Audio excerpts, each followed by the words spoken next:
नमस्कार, मी पल्लवी. तुम्ही पाहताय गलाई समाचार न्यूज चॅनल. गलाई समाचार न्यूज चॅनलच्या बातमीपत्रात आपल्या सगळ्यांचं मनपूर्वक आणि सहर्ष असं स्वागत. गलाई समाचार न्यूज चॅनलला आजच लाईक करा, शेअर करा आणि सबस्क्राइब करा. सुरुवातीलाच माझ्या मायमाहुलींना देतो. खूप जणांना आम्हाला हातात हात घालायचा होता, राखी बांधायची होती, वेळ कमी होता, त्याच्यामुळे अनेकांना हिरमूड झाला असेल, अनेकांच्यापर्यंत आम्हाला पोचता आलं नसेल. त्याबद्दल त्या सगळ्या बहिणींची, त्या मायमाऊलींची मी दिलगिरी व्यक्त करतो. त्यांना सांगतो की तसा कुठलाही हेतू आमचा नव्हता, परंतु वेळ पण बराच झालेला होता. पण जो उत्साह तुम्ही दाखवला, जे तुम्ही प्रोत्साहन आम्हाला सगळ्यांना दिलं, तुमच्यामध्ये जी ऊर्जा निर्माण झालेली आहे ती खरोखरीच सलाम करण्याजोगी आहे. मी तुम्हाला सगळ्यांना सलाम देखील करतो. आज कोल्हापूरच्या या ऐतिहासिक पवित्र भूमीमध्ये आपल्याशी संवाद साधताना करवीरच्या आई अंबाबाईला देखील वंदन करतो, दख्खनच्या राजा ज्योतिबाच्या चरणी देखील नतमस्तक होतो आणि राजर्षी शाहू महाराजांच्या आणि महाराणी ताराबाईंच्या कार्याचं स्मरण करून मी त्यांना अभिवादन देखील करतो. कोल्हापूर राज्याला या शहराने खूप काही दिलेलं आहे. त्याची परतफेड अशक्य आणि अशक्य गोष्ट आहे. कोल्हापूरच्या या भूमीमध्ये राजर्षी छत्रपती शाहू महाराजांच्या वास्तव्याने कर्तृत्वानं पावन झालेली ही भूमी, राजर्षी शाहू महाराजांनी कोल्हापूर नगरीनं गेले अनेक वर्ष, अनेक शतकं सातत्याने काही ना काही देण्याचंच काम केलं. सामाजिक न्यायाचा विचार असेल, पुरोगामी चळवळीला बळ देण्याचं काम असेल, त्याच्यामध्ये राज्यातल्या विद्यार्थ्यांना मदत करण्याचं काम असेल, शिष्यवृत्ती देण्याचं काम असेल, वंचित, उपेक्षित, मागास घटकांना समाजाच्या विकासाच्या मुख्य प्रवाहामध्ये आणण्याचं काम असेल, माणसाला स्वतःच्या पायावर उभं करणं असेल. कोल्हापूरनं राज्याला खूप काही दिलं, त्याची परतफेड होऊच शकत नाही. आणि हे आम्हालाही सगळ्यांना माहिती आहे. कोल्हापूरवर आणि कोल्हापूरकरांवर आमचं विशेष प्रेम आहे. त्याचप्रमाणे कोल्हापुरांनी देखील हा स्नेह, हा जिव्हाळा कायम जपलेला आहे. त्यामुळंच मी ज्यावेळेस एकनाथराव शिंदे साहेबांच्या मंत्रिमंडळामध्ये सामील झालो, त्याच्या आधी पण मला उपमुख्यमंत्री पदाची वेगवेगळी ठिकाणी कामाची संधी मिळाली. माझा नेहमीच कोल्हापूरला ज्या वेळेस येतो, दौरा असतो, त्यावेळेस कोल्हापूरवासियांनी जे भरभरून दिलेलं प्रेम आहे ते बघून खऱ्या अर्थाने आमच्यासारखे कार्यकर्ते भारावून जातात. महाराष्ट्राच्या विकास प्रक्रियेमध्ये पाया तथा प्रमुख आधार सामाजिक न्याय हाच राहिलेला आहे. आणि छत्रपती शिवाजी महाराजांनी रयतेच्या राज्याची स्थापना केली. आपल्याला आदर्श कारणीभूत सामाजिक न्यायाचं तत्त्व जनमानसामध्ये रुजवण्याचं काम केलं. अशा अनेक शिवशाहू फुले आंबेडकरांचा विचार हा देखील आपण सगळेजण त्याच विचाराने पुढे चाललेलो आहे. त्याच्यामध्ये कुठेही आपण कमी पडत नाही. यंदाच्या अर्थसंकल्पामध्ये आम्ही अधिक चांगल्या तरतुदी करण्याचा प्रयत्न ह्या कोल्हापूरच्या करता केला. एक कोल्हापूरचं पावसाळ्यातलं नेहमी दुखणं म्हणजे माझ्या पंचगंगेला येणारा पूर, आणि त्याच्यातनं काही भाग हा जलमय होतो आणि त्याच्यामुळे नुकसान होतं. ते कायमस्वरूपी टाळण्याकरता आणि जिल्ह्याच्या पर्यटन वाढीच्यासाठी यंदाच्या अर्थसंकल्पामध्ये मुख्यमंत्र्यांनी, आम्ही सगळ्यांनी मिळून भरीव अशा प्रकारची तरतूद केलेली आहे. ह्या कोल्हापूर, सांगली जिल्ह्यातील पुरामुळे होणारी जीवितहानी असेल, वित्तहानी असेल, ती टाळावी. माझ्या अतिरिक्त पाणी दुष्काळग्रस्त भागाला वळवण्यात यावं. जागतिक बँकेच्या सहाय्याने 3200 कोटी रुपये किमतीचा महाराष्ट्र प्रतिसादक्षम विकास कार्यक्रम आपण त्या ठिकाणी घेतोय. माझ्या बरेच दिवस सगळ्या लोकप्रतिनिधींचं म्हणणं होतं आणि माझ्याही मनात होतं, आमच्या सरकारच्या मनात होतं, कोल्हापूर शहरातील राजाराम तलावाकाठी अत्याधुनिक आंतरराष्ट्रीय कन्व्हेन्शन सेंटर उभा करण्याचा आम्ही निर्णय घेतला.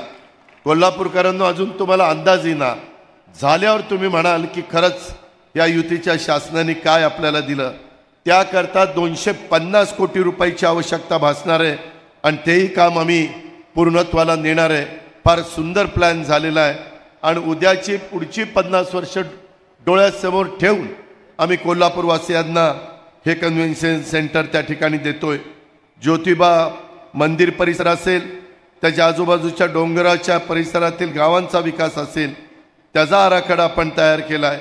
त्याला नियोजित प्राधिकरणाची आवश्यकता आहे. या स्तरावर शासनाचा प्रयत्न चाललेला आहे. ज्योतिबा मंदिर आणि परिसर विकास उत्कर्ष प्राधिकरणाची स्थापना करण्यात येणार आहे.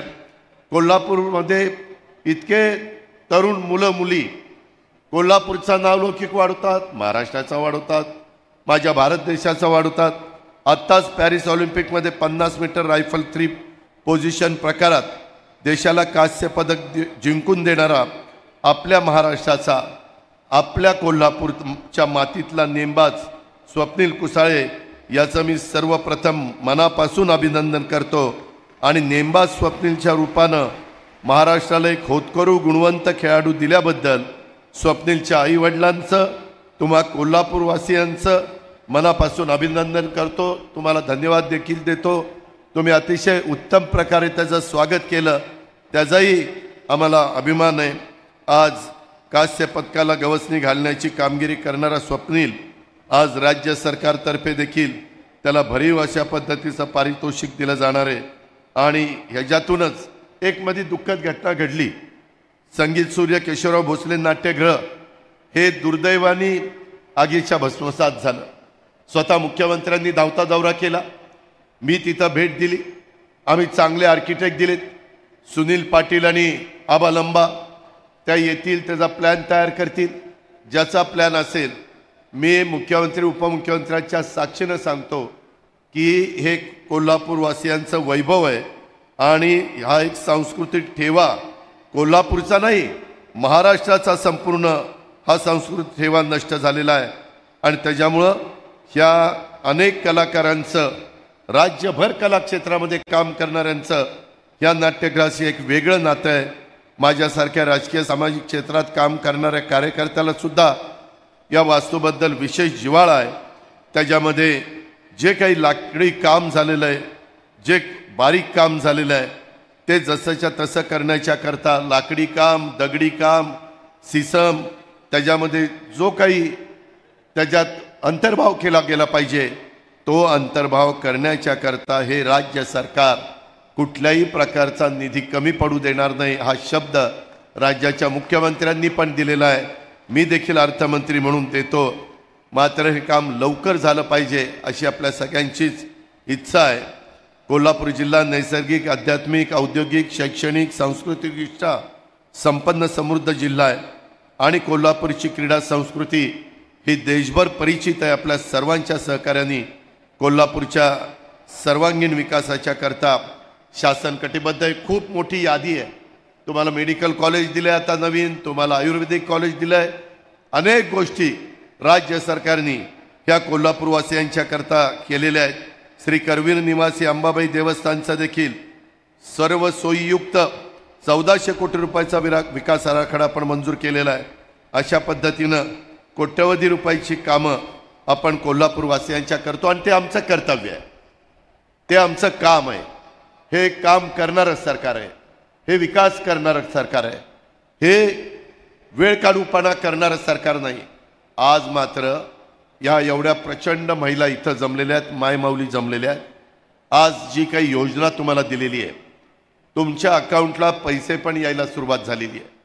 आज किती जणांच्या अकाउंटला पैसे आले त्यांनी हातवर करा महिलांनो. तेव्हा का प्रचंड मोठ्या संख्येने माझ्या मायमाऊलींना, माझ्या महाराष्ट्रातल्या राहिलेल्या महिलांना मला सांगायचं आहे, राहिलेल्यांचं पण काम चाललेलं आहे आणि त्यांना देखील मुख्यमंत्र्यांनी, आम्ही सगळ्यांनी निर्णय घेतला, जरी ऑगस्टमध्ये त्यांचे फॉर्म ग्राह्य धरले गेले तरी जुलैपासून त्यांना त्यांचे 1500 रुपये दिले जातील. त्याच्यामध्ये 1 रुपया कमी केला जाणार नाही, ही पण खात्री मी माझ्या मायमाऊलींना देतो. मायमाऊलींनो, हे देताना आम्हालाही कळतंय, परवा रक्षाबंधन झालंय, एक भाऊबीजेच्या निमित्तानं ही ओवाळणी आहे. त्याच्यामध्ये कुणी काहीतरी हौशे गवशे नवशे काही बोलतात की हे पैसे परत काढून घेतील. काही जण सांगतात, अरे जावा बँकेमध्ये अकाउंटचे पैसे काढून घ्या, नाहीतर तुमचे पैसे जातील. सगळे थाप, एकदम थाप आहेत. तुम्हाला दिलेला पैसा, एक नया पैसा कोण मायचा लाल काढून घेणार नाही, हा शब्द मी आज तुम्हाला सगळ्यांना देतो. पण गैरसमज कसा निर्माण करतात, कारण नसताना सरकारच्या बद्दल एक अविश्वास निर्माण करण्याचं काम करायचं. ह्याला बळी पडू नका. हे पुढेही आपल्याला सातत्याने टिकवायचं. यंदाच्या वर्षी अर्थसंकल्पात तुम्हाला ज्या योजना आणल्या त्याच्यामध्ये 3 गॅस सिलेंडर मोफत वर्षाला देण्याची योजना असेल. माझ्या गरीब मुलींना शिक्षणाच्या करता कॉलेजचं शिक्षण मोफत देण्याची योजना असेल. माझ्या शेतकरी वर्गाला, माझ्या कोल्हापूरमध्ये पाण्याचा जिल्हा म्हणून ओळख आहे. काही तालुके अपवाद आहेत, परंतु इथं मोठ्या प्रमाणावर वीज वापरली जाते. सरकारने माझ्या महाराष्ट्रातल्या शेतकऱ्यांच्या करता 3 हॉर्सपॉवर, 5 हॉर्सपॉवर, 7.5 हॉर्सपॉवर इथून पुढचं तुमचं येणारं वीज बिल येणारच नाही. तुमचं इथनं पुढचं बिलच द्यायचं नाही. आणि मागच्या बिलाचाही विचार करू नका, त्याच्याबद्दल मार्ग काढला जाईल. तुम्ही अजिबात काळजी करू. महिला केंद्रित नीतीमुळे आमच्या महिलांना त्या ठिकाणी केंद्रस्थानी आणण्याचा प्रयत्न आपला चाललेला आहे. बंधू भगिनींनो, ही गोष्ट खरी आहे की राज्यामध्ये आत्ताच अजितदादांनी सांगितलं काही दुर्दैवी घटना देखील घडल्या. बदलापूर सारखी घटना की ज्या ठिकाणी आमच्या चिमुकलीला त्या ठिकाणी अत्याचाराला सामोरं जावं लागलं. अशा प्रकारच्या घटना घडता कामा नये. अशा प्रकारच्या घटना या खऱ्या अर्थानं त्या ठिकाणी मानवतेला काळीमा फासणार आहेत. पण त्याच वेळी अशा घटनांवर राजकारण करणं यापेक्षा मोठी संवेदनहीनता दुसरी कुठलीच नाही. या ठिकाणी आम्ही ठरवलंय अशा प्रकारच्या ज्या घटना आहेत, या घटनांमधले जे आरोपी आहेत, आम्ही यांना सोडणार नाही. यांना जो कठोरात कठोर शिक्षा आहे, अगदी फाशीपर्यंतच्या शिक्षा मिळतपर्यंत शांत बसायचं नाही, असं या ठिकाणी आम्ही ठरवलेलं आहे. आणि कुठल्याही परिस्थितीमध्ये आम्ही हे सहन करणार नाही. पण मला एका गोष्टीचं आश्चर्य वाटतं, अरे मुलगी कुठली असली तरी आपलीच असते. कलकत्त्यामध्ये एका स्त्री डॉक्टरवर इतका भयानक आणि अनन्वित अत्याचार झाला. तो अत्याचार झाल्यानंतर यांची तोंड देखील उघडली नाहीत. तो अत्याचार झाल्यानंतर ते ममताजींचं त्या ठिकाणी तारीफ करत राहिले, एका शब्दाने त्याची निंदा केली नाही. मात्र या ठिकाणी महाराष्ट्रामध्ये सरकारने राजीनामा द्यावा, गृहमंत्र्यांनी राजीनामा द्यावा, अशा प्रकारच्या त्यांच्या मागण्या होत आहेत. मी त्यांना एवढंच सांगतो, अरे छत्रपती शिवाजी महाराजांनी आम्हाला सांगितलंय या ठिकाणी रडायचं नाही, लढायचं. आम्ही पळून जाणारे नाही आहोत. काहीही झालं तरी अशा प्रकारच्या नराधमांना त्या ठिकाणी समाप्त केल्याशिवाय आम्ही बाजूला हटणार नाही. हे सांगण्याकरता निश्चितपणे आणि ठणकावून सांगण्याकरता या ठिकाणी मी आलो आहे. आणि म्हणून त्यांना राजकारण करू द्या. खरं म्हणजे मी जर या ठिकाणी सांगितलं तर ही देखील संवेदनहीनता असेल. कारण एकाही मुलीवर, एकाही महिलेवर अत्याचार झाला तरी देखील ते आपल्याला भूषणावं नाही आहे. पण हे जे बोलतायत त्यांना हे देखील समजलं पाहिजे की या ठिकाणी 2022 साली, 21 साली त्या ठिकाणी 4180 घटना झाल्या होत्या. 23 मध्ये त्या घटना कमी झालेल्या आहेत. पण घटना किती कमी झाल्या आणि किती जास्त झाल्या याच्यावर मी याचं मूल्यमापन करत नाही. केवळ एवढंच सांगतो की ज्यावेळी तुम्ही अशा प्रकारे संवेदनहीन होऊन बोटं दाखवता आणि राजकारण करता, त्यावेळी तुमच्या काळात देखील काय झालं होतं याचाही लेखाजोखा आहे. पण तो लेखाजोखा मांडून आम्ही कधीच मोठे होणार नाही. या ठिकाणी समाजातली ही जी कीड आहे, ही कीड आपल्याला संपवावी लागेल. आता हे म्हणतात लाडकी बहीण योजना तुम्ही समाप्त करा कारण आमच्या मुली सुरक्षित नाहीत. अरे मुलींना सुरक्षित ठेव आणि लाडकी बहीण योजना देखील चालू ठेव. लाडकी बहीण योजना तुम्ही कितीही मनसुबे त्या ठिकाणी आखले तरी देखील आम्ही बंद होऊ देणार नाही. हे कारण शोधतायत लाडकी बहीण योजना कशी बंद होईल. आणि आपल्याला माहिती आहे यांचं सरकार देखील आपण बघितलं. हे जेव्हा सरकारमध्ये होते त्यावेळी यांचं सरकार हे स्थगिती देणारं सरकार होतं. खरं म्हणजे या ठिकाणी स्थगितीमान सरकार नको आहे, गतिमान सरकार हवं आहे. यांच्या काळामध्ये जेव्हा त्या ठिकाणी नव्यानं सरकार आलं, जुन्या सरकारमधल्या सगळ्या योजना उद्धव ठाकरेजींच्या नेतृत्वात बंद करण्यात आल्या होत्या. आता यांचे मनसुबे हेच आहेत की पुन्हा आम्हाला निवडून द्या म्हणजे आम्ही लाडकी बहीण सारख्या योजना बंद करतो. आणि या ठिकाणी खऱ्या अर्थानं जे आम्ही आमच्या बहिणींच्या पाठीशी उभं झालो आहोत ते यांना सहन होत नाही. पण आपण काळजी करू नका बहिणींनो, काही झालं तरी मंचावरचे तुमचे भाऊ या ठिकाणी सक्षम आहेत. ते तुमच्या पाठीशी पूर्ण ताकदीने उभं राहतील आणि या सगळ्या योजना, आणि याच योजना नाही तर आमच्या मनामध्ये अजून अनेक योजना आहेत, त्या योजना देखील उत्तम प्रकारे आम्ही त्या ठिकाणी मांडू आणि पार पाडू.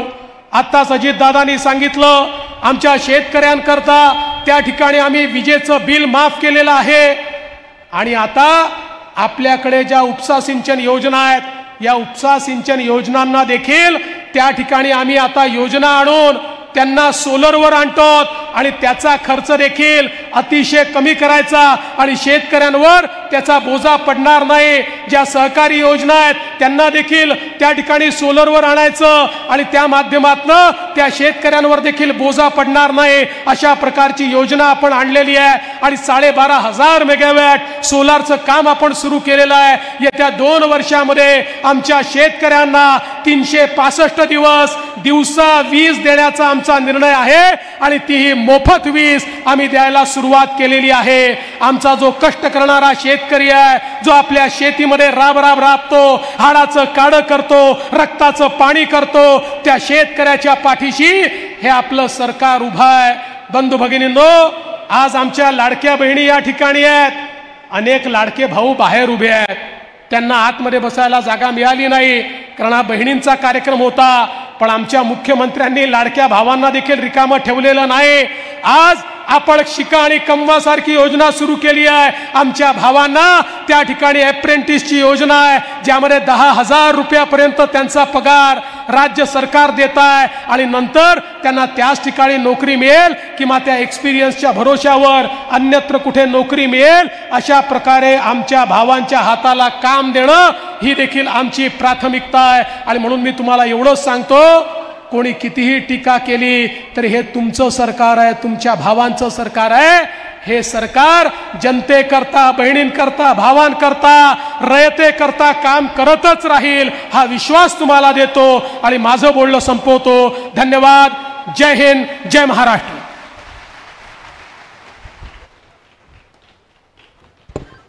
धन्यवाद माननीय उपमुख्यमंत्री साहेब. आपण जे आश्वासन दिलं ते खूपच आश्वासक तर आहेच आणि त्याची गरजही होती. आपण सांगितलेल्यापैकी जो लेखाजोखा या शासनाचा आमच्या समोर दिसतोय तो असा आहे की सगळ्या योजनांना प्रत्यक्षात आणणारं शासन आणि या शासनाचे महाराष्ट्राचे मुख्यमंत्री माननीय एकनाथजी शिंदे साहेब आता आपल्याशी संवाद साधतायत. छत्रपती शिवाजी महाराज की जय. भवानी आई अंबाबाईच्या चरणी वंदन करतो. राजमाता जिजाऊ माँसाहेब, महाराणी ताराराणी, सामाजिक क्रांतीचे जनक राजश्री छत्रपती शाहू महाराज यांना विनम्र अभिवादन. आणि आजच्या या मुख्यमंत्री माझी लाडकी बहीण योजनेसाठी उपस्थित सर्व एवढ्या मोठ्या संख्येने इकडे नजर पोचत नाही तिथपर्यंत माझ्या बहिणी आहेत, इकडे नजर पोचत नाही तिथपर्यंत माझ्या बहिणी आहेत, इकडेही नजर पोचत नाही तिथपर्यंत माझ्या बहिणी आहेत. या सर्व बहिणींना माझा नमस्कार. सगळ्यांना खूप खूप शुभेच्छा. आणि आज आमच्या दोन्ही भावांनी म्हणजे दोन्ही उपमुख्यमंत्री महोदयांनी अतिशय सविस्तर असं या ठिकाणी योजनांच्या बद्दल आपल्याला माहिती दिलेली आहे. खरं म्हणजे ही योजना सर्वसामान्य महिलांसाठी, सर्वसामान्य बहिणींसाठी आणल्यानंतर अनेक लोकांच्या पोटात दुखायला लागलं. त्यांना पोटदुखी झाली, डोकेदुखी झाली, पाठदुखी, सगळे आजार झाले. आणि योजना कशी बदनाम करायची, ही योजना खोटी आहे, ही योजना फक्त चुनावी जुमला आहे, ही योजना, या योजनेतून पैसे मिळणार नाहीत असं वारंवार विरोधक सांगू लागले. एवढ्यावर ते थांबले नाहीत, ते कोर्टात देखील गेले. कोर्टाकडून ही योजना बंद व्हावी म्हणून प्रयत्न केले. मला सांगा, अशा या योजनेमध्ये अशा प्रकारचं कधी कुणीही राजकारण आणता कामा नये. तुम्ही तर दिलं नाही, तुम्ही दिलं नाही, आम्ही देतोय. ते थांबवण्याचा तुम्हाला काय अधिकार आहे? परंतु ही योजना एवढी लोकप्रिय झाली की जिल्ह्यात तालुक्यामध्ये गावागावामध्ये महिलांचं, माझ्या बहिणींचं मोहळ उठलं. आणि किती तुम्ही या योजनेला बदनाम करण्याचा प्रयत्न केला तरी सुद्धा 1,40,00,000 1,50,00,000 माझ्या बहिणींनी फॉर्म भरले. म्हणजे सरकारवर विश्वास आहे म्हणून आपण फॉर्म भरले. त्यांचं तुम्ही ऐकलं नाही. जे लोक सांगत होते ही योजना फसवी आहे, योजना खोटी आहे, ते लोकच बघत होतो. आम्ही फॉर्म भरायला लागले. त्यांच्या ऑफिस समोर मुख्यमंत्री माझी लाडकी बहीण योजनेचे बॅनर लागले, पण मुख्यमंत्र्यांचा फोटो नाही टाकला त्याच्यात, त्यांचा स्वतःचा फोटो टाकला. अरे काय तुमचं चाललंय? कुठं फेडाले पाप? अरे आमच्या या बहिणींच्या मुलाबाळांच्या तोंडाचा घास हिरावून घेण्याचा तुम्हाला काय अधिकार आहे? कोविडमध्ये तर काय काय केलं मुंबईत आपल्याला माहीत आहे, पुण्यात काय केलं तेही माहीत आहे. जिथं जिथं मिळेल तिथं त्यांनी कोविडमध्ये रुग्णांच्या, पेशंटच्या तोंडचा घास हिरावून घेतला. आनंदाचा शिदा आपण दरवेळेला देतो, गणपतीला, दिवाळीला. काय देतो त्याच्यामध्ये? रवा, मैदा, साखर, तेल, डाळ. काय एवढं मोठं सरकार करतंय. परंतु आम्हाला माहीत आहे की आमच्या या सर्वसामान्य लोकांचा सण चांगला साजरा झाला पाहिजे. तिथं पण खोडा घालायला प्रयत्न केला. ती आनंदाचा शिदा पण बंद झाला पाहिजे म्हणून तिकडे कोर्टात गेले. म्हणजे न्यायालयाने माझ्या बहिणींची बाजू घेतली आणि त्यांना चांगलं फटकारलं, त्यांचं अपील फेटाळून लावलं आणि माझ्या बहिणींचा विजय या ठिकाणी झाला. सरकारची योजना आपण सुरू करू शकलो. आणि म्हणून हे असं प्रत्येक वेळेला या ठिकाणी त्यांच्या पायाखालची वाळू सरकली आहे. त्यांना आता कळलंय की आता एवढ्या मोठ्या प्रमाणामध्ये या बहिणी रस्त्यावर उतरल्यानंतर पुढं काय आपलं खरं नाही. कारण लोकसभेमध्ये त्यांनी असंच खोटं नाटक सांगून, खोटं नरेटिव्ह पसरवून अमकं होणार, तमकं होणार, हे होणार, ते होणार करून काही लोकांना दिशाभूल केली, काही लोकांची मतं मिळवली. परंतु एकदाच माणूस फसतो. त्यांना वाटलं पुन्हा आपण या विधानसभेच्या निवडणुकीच्या आधी देखील या चांगल्या योजनेमध्ये खोडा घातला तर योजना रद्द होईल. पण मला सांगा माझ्या बहिणींनो, आपल्याला एवढंच सांगतो की या अशा सावत्र भावांना, कोल्हापुरी खोडा घालणाऱ्या या सावत्र भावांना कोल्हापुरी जोडा तुम्ही दाखवणार की नाही? दाखवणार की नाही? आणि म्हणून असाच जोडा दाखवायला लागेल तर ते पुन्हा तुमच्या मध्यामध्ये येणार नाही. किती काही केलं तरी सुद्धा तुमची ही लाडकी बहीण योजना रद्द होणार नाही म्हणजे नाही. आणि आम्ही जे बोलतो ते करतो, जे करतो ते बोलणार, जे करणार तेच आम्ही बोलणार. खोटं आश्वासन आम्ही कधी देणार नाही, दिलं नाही. आणि म्हणून यामध्ये आज आपण पाहिलं तर ज्या दिवशी रक्षाबंधनच्या 2 दिवस अगोदर 17 तारखेला या कार्यक्रमाचा शुभारंभ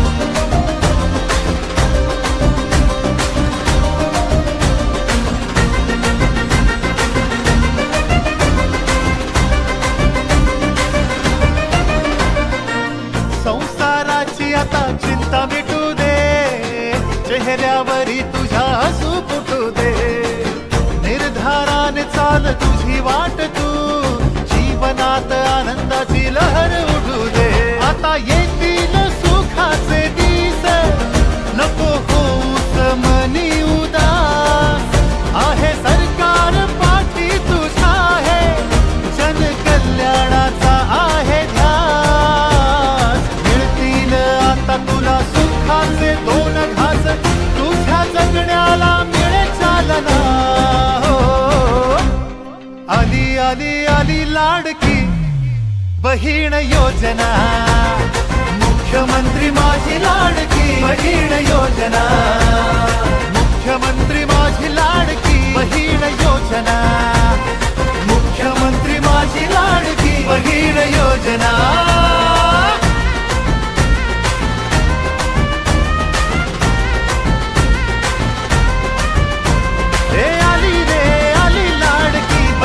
योजना, मुख्यमंत्री माझी लाडकी बहीण योजना।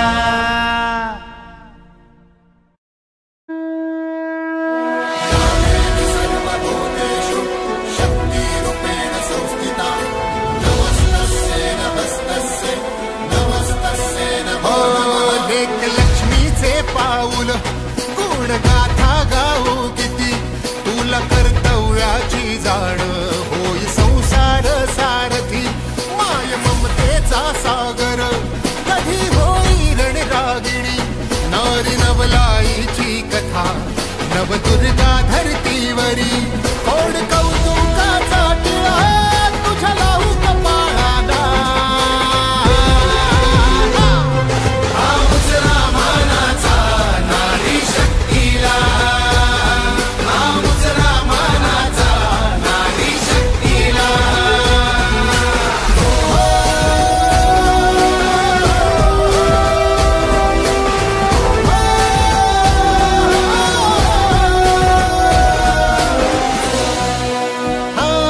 कला शिक्षण देश रक्षण झाली जिद्दी रे महिला सक्षम मनी घेऊन धास सेवेचा स्वप्न आभाळ झेप बलवान माई सावित्री कधी जिजाऊ लढे झाशीची राणी होऊन साथ ज्ञानाची मोडी अज्ञान खेळी जिंकून साथ अस्मान कोण कौतुकाचा टिळा तुझ्या लावू कपाळाला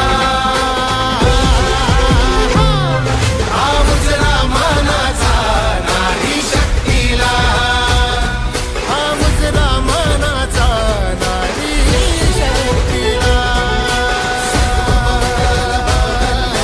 शिवे सर्वात साधिके शरण्ये त्र्यंबके गौरी नारायणी नमोस्तुते।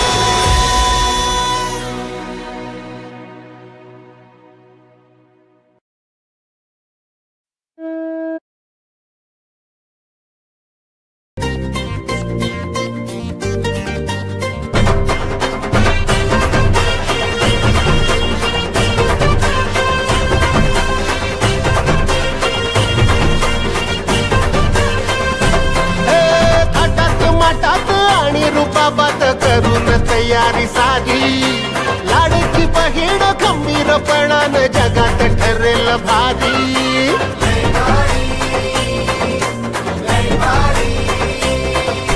थाटात माटात आणि रूपाबात करून तयारी साधी सपान उरात घेऊन मनाची आभाळी नवी भरारी शासन महिमा भन्नाट योजना आली हो आमच्या दारी लय भारी लय भारी लय भारी लय भारी।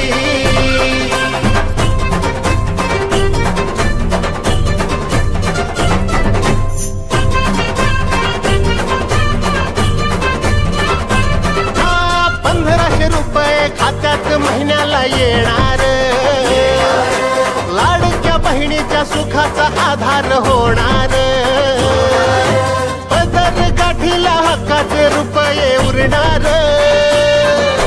दिवस माहीन हसत खेळत सरणार उरली सुरली काळजी सरली झाली हो किमया न्यारी लाडकी बहीण खंबीरपणान जगात ठरेल भारी शासन महिमा भन्नाट योजना आली हो आमच्या दारी लय भारी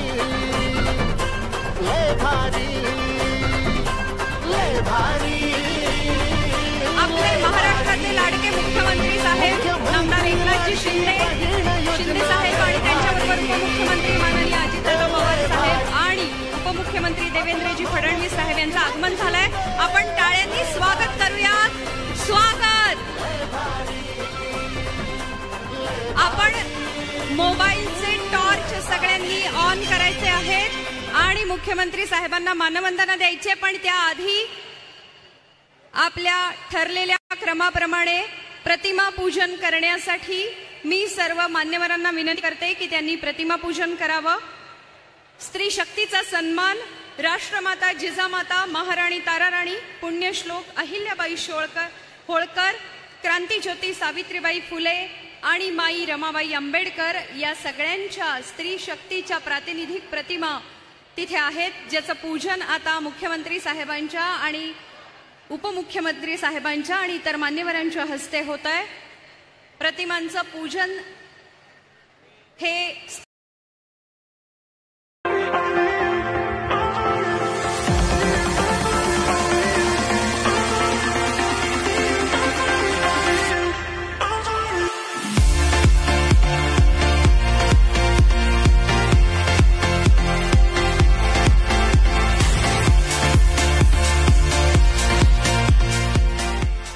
जत आउटलेट, जत सांगली रोड, जत. तसेच आपल्याकडे ट्रू व्हॅल्यू, मारुती और नॉन मारुती सेल्स आणि परचेसची facility Meera housing society, Madhavnagar road, Sangli इथे उपलब्ध आहे.